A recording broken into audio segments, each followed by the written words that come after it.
Breaking news చూస్తున్నారు. War breaking. Pakistan emergency ప్రకటించింది. ఎమర్జెన్సీకి సంబంధించి ఏం చేయాలి అంటూ ప్రజలకు అవగాహన కల్పిస్తోంది. ఎమర్జెన్సీ టైంలో ఏం చేయాలి అనే అంశానికి సంబంధించి ప్రజలకు అవగాహన కల్పిస్తోంది.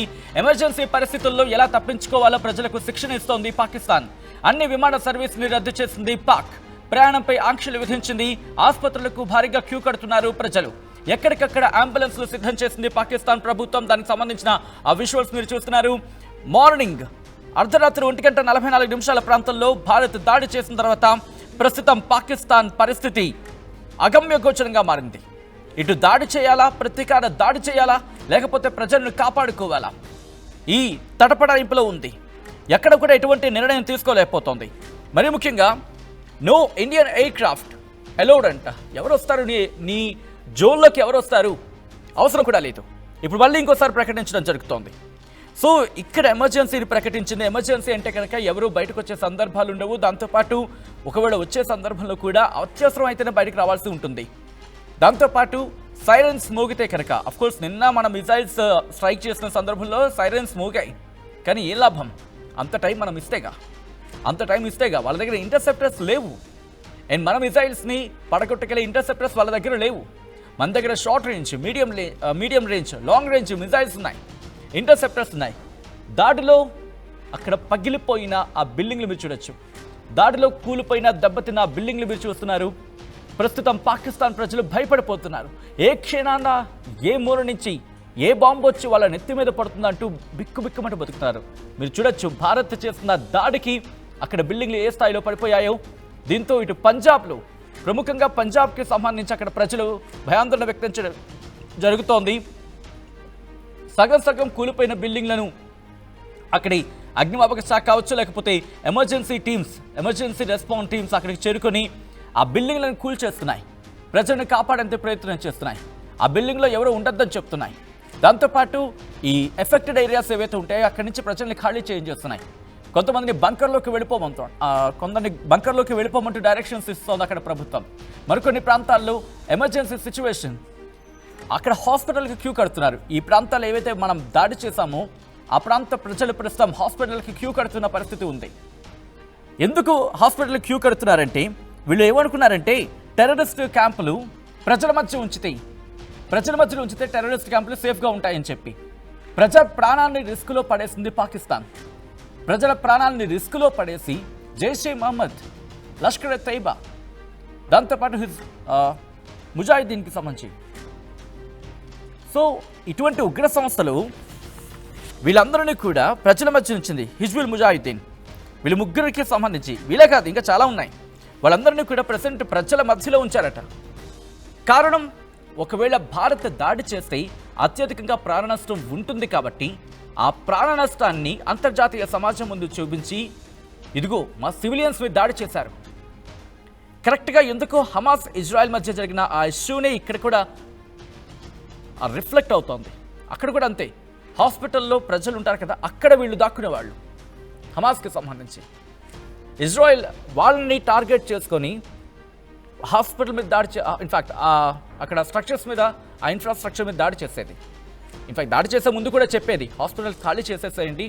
లేకపోతే ఇంకొక మాట కూడా చెప్పింది, ఎవరైతే ఉగ్రవాదులకు కావచ్చు లేకపోతే హమాస్కి, ఎందుకంటే వాళ్ళు అక్కడ హమాస్ని ఉగ్రవాదులుగా అంటున్న నేపథ్యంలో హమాస్కి ఇంకా ఎవరైనా ఆశ్రయం కల్పిస్తే వాళ్ళని ఆ ఇంటిని పేల్చేస్తామంటూ కూడా వాళ్ళ ప్రూఫ్స్ కూడా చూపించారు వీడియోస్ రిలీజ్ చేసే సందర్భంలో.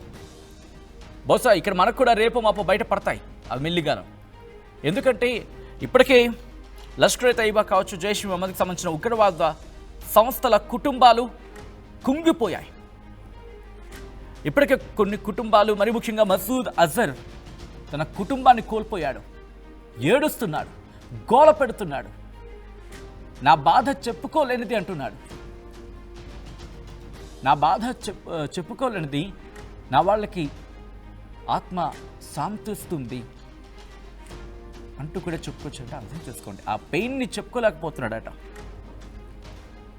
అటువంటి వ్యక్తి, ఆ కుటుంబంలో ఎక్కువగా 10 మందో 14 మందో వాళ్ళు మరణించడం జరిగింది. మసూద్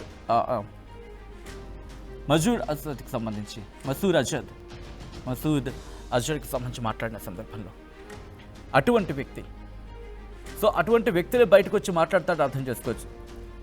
మసూద్ అజర్ లాంటి వ్యక్తులు కూడా బయటకు వచ్చి ఇప్పుడు బాధపడుతున్నారు. బహుశా బయటికి చెప్పలేడేమో కానీ మొత్తుకుంటున్నాడు అయి ఉంటుంది బహుశా. ఇది జస్ట్ టీజర్, ట్రైలర్ మాత్రమే, ఇంకా ఉన్నాయి. ఇంకా వాళ్ళేమంటున్నారంటే అక్కడ ప్రజలను సురక్షిత ప్రాంతాలకు వెళ్ళిపోమంటున్నారు. ఎమర్జెన్సీ సిచ్యువేషన్, ఇప్పుడు ఇంత ఎమర్జెన్సీ పెట్టుకొని ప్రతి దాంట్లోకి దిగుతారంట.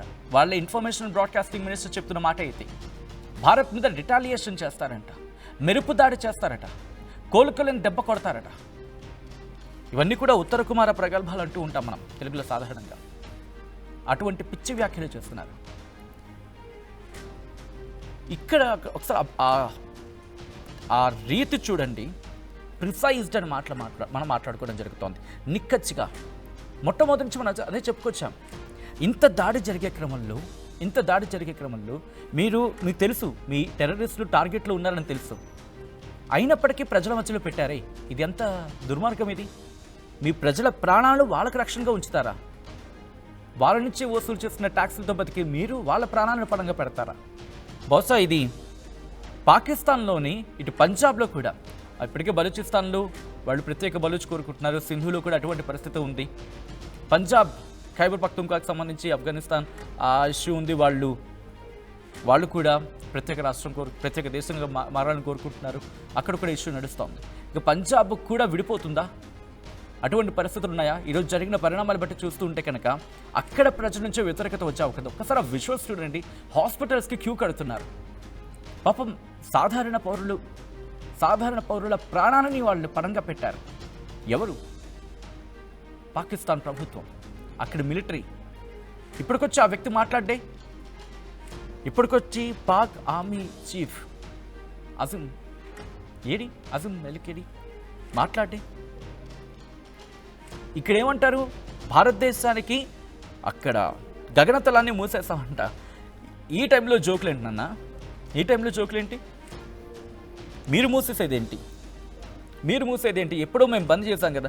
మీకు అర్థం కాని విషయం, బహుశా మీకు ఇంటర్నెట్ పనిచేయట్లేదు అనుకుంటా.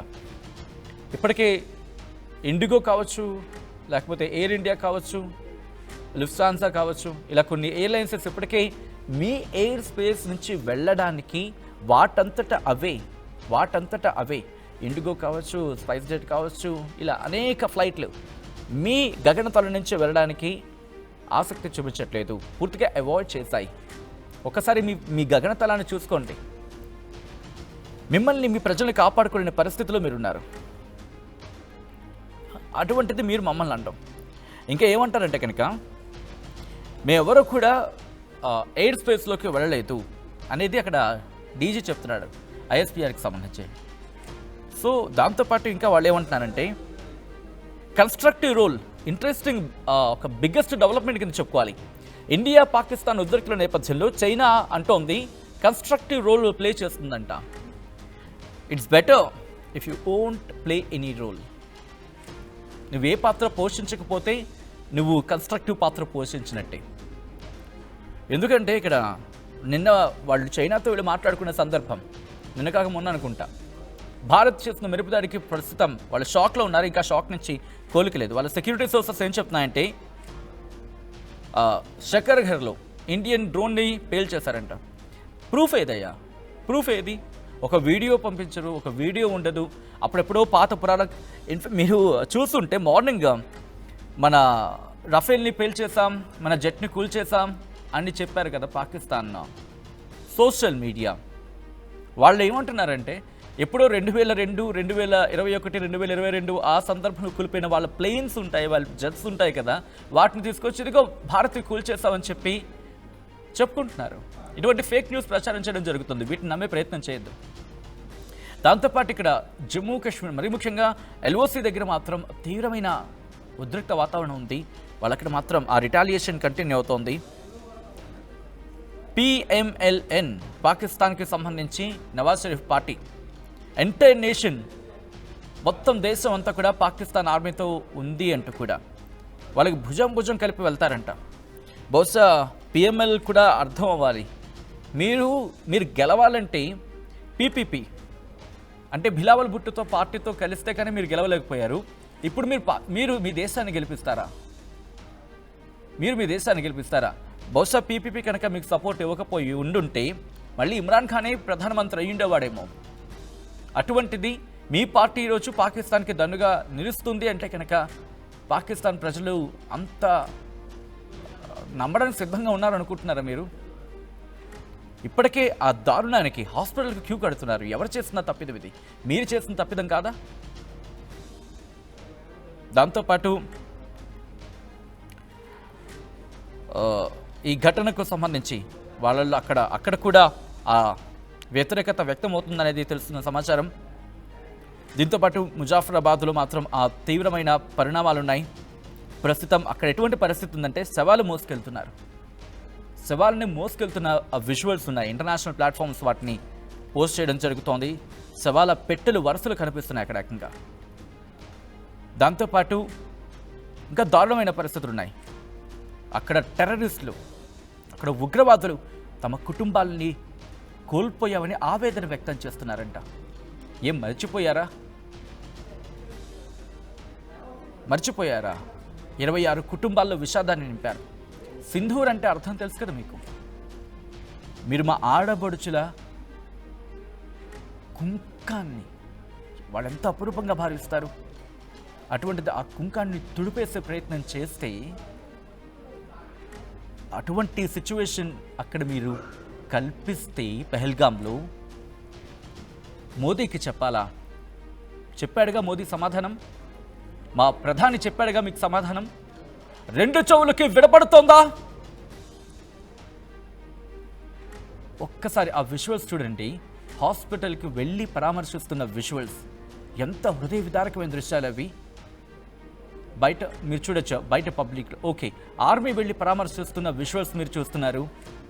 ఆసిం మలిక్కి సంబంధించి బయట పబ్లిక్ వాళ్ళకి వ్యతిరేకంగా వాళ్ళు అక్కడ నిరసనలు వ్యక్తం చేయడం జరుగుతోంది.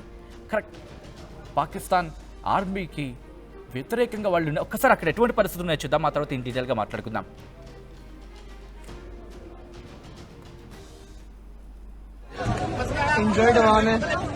वो पहुंची है अल्लाह माफ करे अल्लाह माफ करे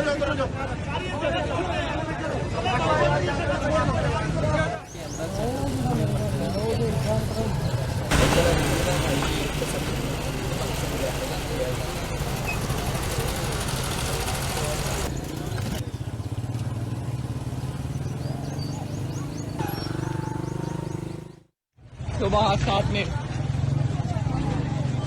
अमान जख्मी हुई है.